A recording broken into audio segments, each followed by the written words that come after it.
नमस्कार. राज्यस्तरीय वक्तृत्व स्पर्धेत चला बनूया महाराष्ट्राचा बुलंद आवाज ब्रेन वॉशिंग प्रोग्राम व उडान सपनों का जहान या स्पर्धेत सहभागी होताना अतिव आनंद होत आहे. या स्पर्धेचे आयोजक डॉक्टर अर्चना आहेर व प्राध्यापक ललित खेरनार यांचे खूप आभार. मी श्रीमती प्रतिभा रामदास देशमुख, कैलासवासी हरिभाऊ चौरे अनुदानित आश्रमशाळा पिंपळनेर येथे पदवीधर प्राथमिक शिक्षिका म्हणून कार्य करत आहे. शिवाय मी सामाजिक कार्यकर्ती व माझी ग्रामपंचायत सदस्य देखील आहे. माझ्या वक्तृत्वाचा विषय आहे शेतकरी आणि लॉकडाऊन. शेतकरी आणि लॉकडाऊन. लॉकडाऊनच्या काळातल्या काय सांगू माझ्या व्यथा. लॉकडाऊनच्या काळातल्या काय सांगू माझ्या व्यथा.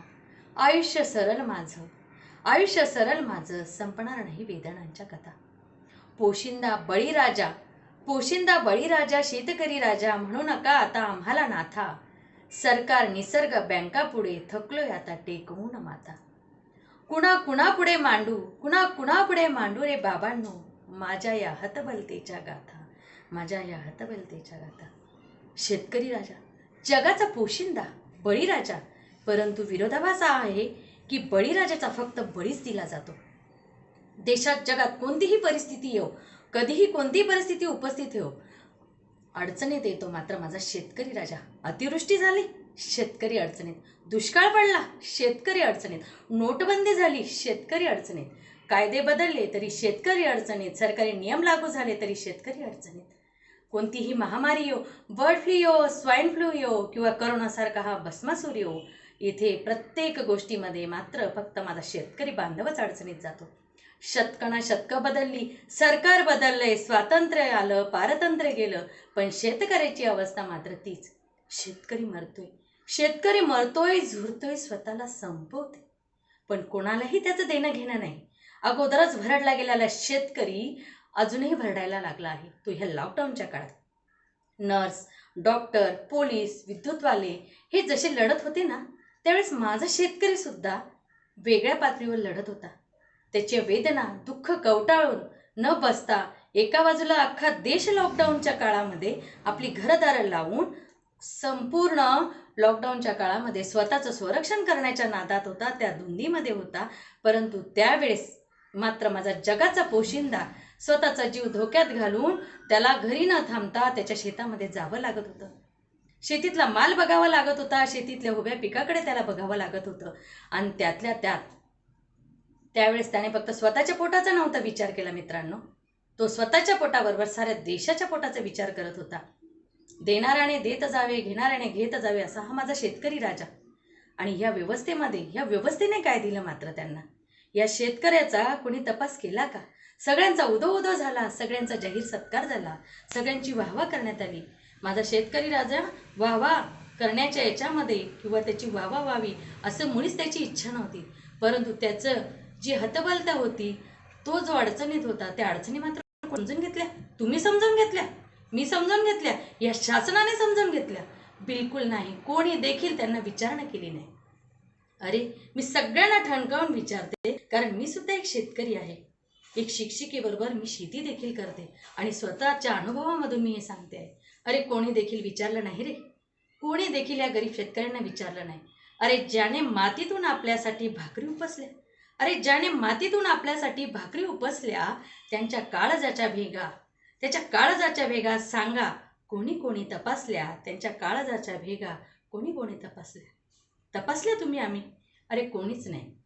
कोणालाही घेणं देणं नव्हतं. शेतकऱ्याच्या लॉकडाऊनमध्ये अशी परिस्थिती झाली होती, शेतकऱ्याला मजूर मिळेनासे झाले. त्याला स्वतः कष्ट करून तिथे राबावं लागत होतं. मजूरसुद्धा कामाला ऐकत नव्हते. शेतीचं पीक उभं होतं, वेगवेगळ्या फळबागा तयार होत्या. शेतकरी आनंदात होता, जमात होता की माझं पीक छान आहे, ह्या वर्षी मी दिवाळी अगदी धुमधडाक्यात करणार. परंतु त्याचंच दिवाळा निघालं. अरे, इतकी परिस्थिती वाईट झाली या लॉकडाऊनमध्ये. शेतकऱ्याने बाजारपेठा बंद केल्या, शेतकऱ्याचे सगळे मार्ग बंद केले, भाजीपाल्याचे मार्केट बंद झाले, त्याचा माल जिथे जिथे जाणार आहे तिथे बंदी आली. परंतु एक शेतकऱ्यांसाठी काही का असेना कृषी दुकानं उघडी ठेवली होती. परंतु एक विरोधाभास हाही जाणवला की जो शेतकरी सगळ्या जगाची काळजी करत होता, तो भाजीपाला विक्रीसाठी देत होता, या शेतकऱ्याला जो फक्त बाजारपेठेमध्ये द्यायचा, त्याला स्वतःला टोपले धरून बसावं लागलं. खूप जणांनी या भाजीपाल्याने आधार दिला. ज्यांचे व्यवसाय रोजगार छोटे छोटे व्यावसायिकांचे बंद झालेले होते, दुकानं बंद झाले होते, ती सर्व मंडळी भाजीपाला धरून बसायला लागली. तिथं माझ्या शेतकऱ्याला त्याचा माल घेऊन बसायला कुठे जागा. शेवटी अशी परिस्थिती निर्माण झाली, जगावं का मरावं, जगावं का मरावं अशी प्रश्न त्याच्या डोळ्यासमोर यायला लागले. त्याच्या हतबलतेचा फायदा घेतला जात होता. हतबलतेचा एवढा फायदा कृषी दुकानं उघडे जरी होते, माझ्या शेतकरी राजाकडे जे त्याचं पीक होतं ते त्याला इतक्या प्रमाणात नुकसान की बाजारपेठच बंद असल्यामुळे त्याची फ्लावर असेल, गट्टा असेल, टमाटे असेल, त्याला नांगर फिरवावं लागलं. अगदी जड हृदयाने त्याचं हृदय पिळवटून निघालं. अक्षरशः शेतकऱ्यांचे रडायचे व्हिडिओ व्हायरल झाले. ते बघून खूप वाईट वाटलं. दयनीय अवस्था झाली. एवढंच नाही, फळबागांचं नुकसान झालं. डाळिंब असतील, द्राक्ष असतील, केळी असतील, किती नुकसान. परंतु त्याला पर्याय काहीच नव्हता. आणि मग अशा याच्यामध्ये ह्या दुखण्यामधून तो निघता निघता त्याने एवढा घाम गाळला, एवढं आणि एवढी फसवणूक झाली. आणि बऱ्याच ठिकाणी जर तुम्ही बघितलं तर खतांच्या किमती वाढवल्या गेल्या.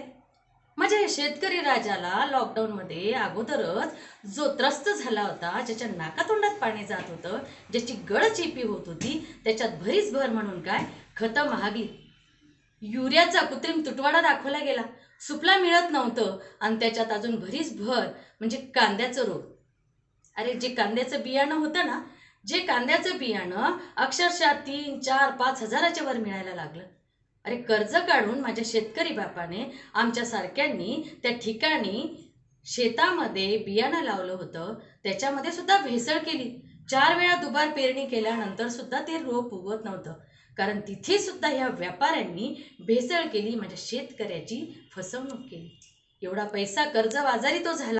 एक एक एक एक एक एक कर्ज त्याच्यावर होत गेलं. खरोखर खूप दयनीय आणि वाईट अवस्था झाली होती. परंतु त्याच्यानंतर पुन्हा त्याने उभारी घेतली, काही हरकत नाही, कारण पुन्हा पुन्हा त्याला ती सवय झालेली आहे. आणि ह्या दुखण्यामधून पुन्हा बाहेर निघायचं ही त्याला सवय झाली असल्यामुळे अशा अनेक संकटांना माझा शेतकरी राजा सामोरा गेलेला होता.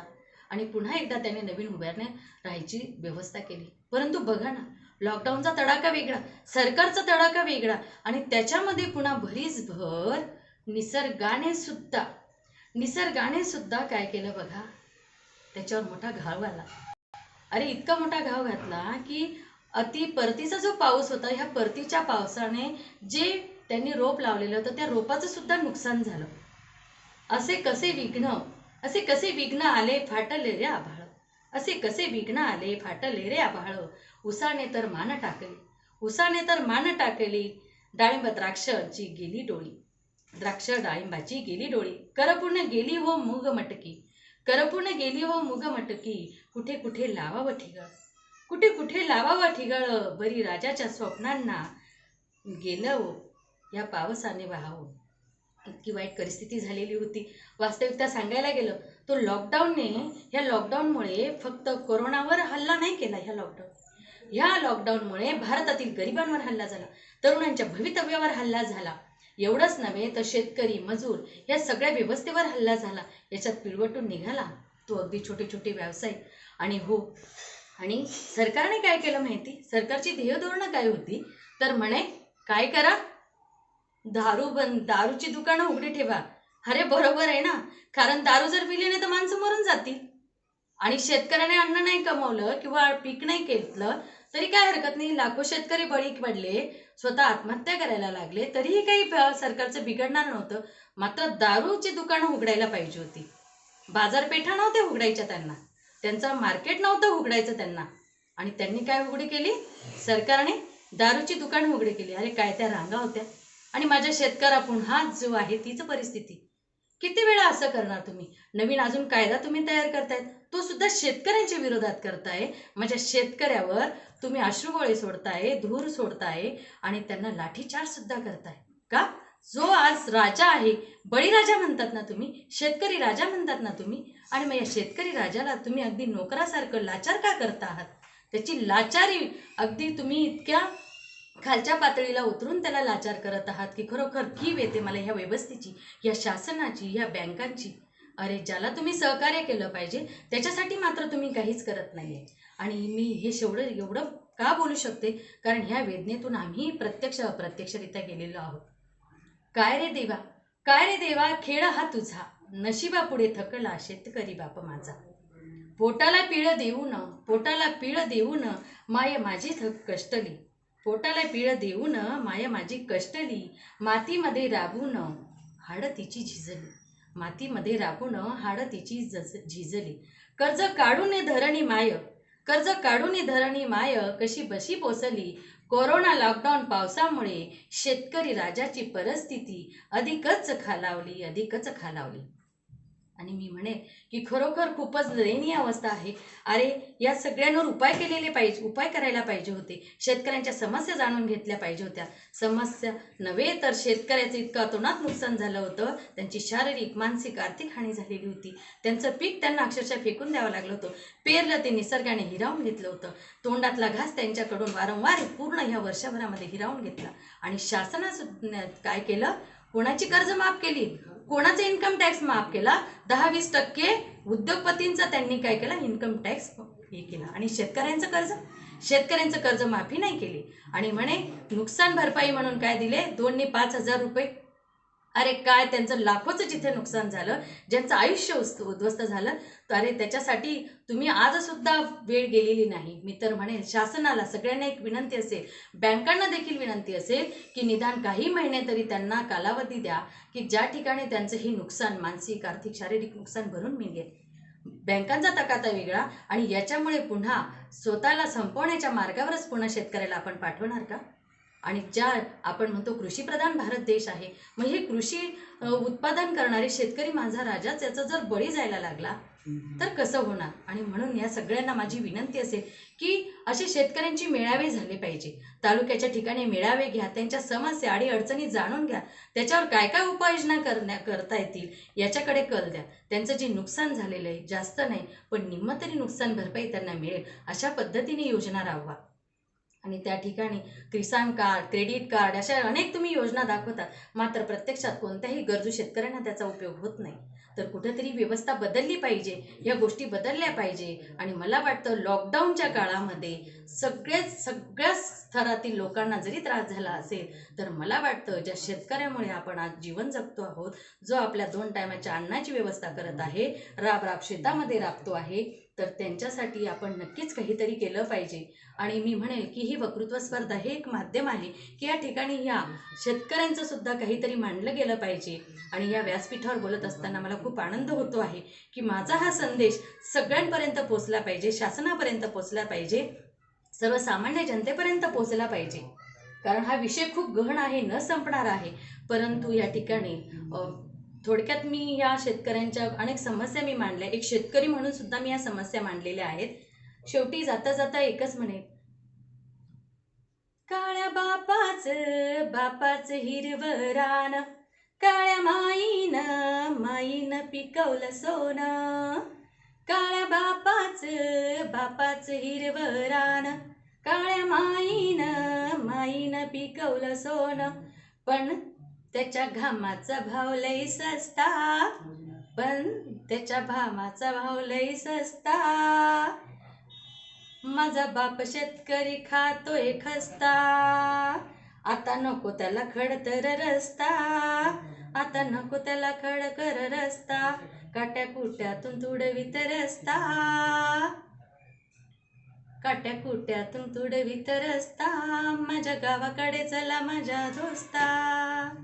जय हिंद, जय महाराष्ट्र, जय शेतकरी राजा, जय बळीराजा, जय जवान, जय किसान. धन्यवाद.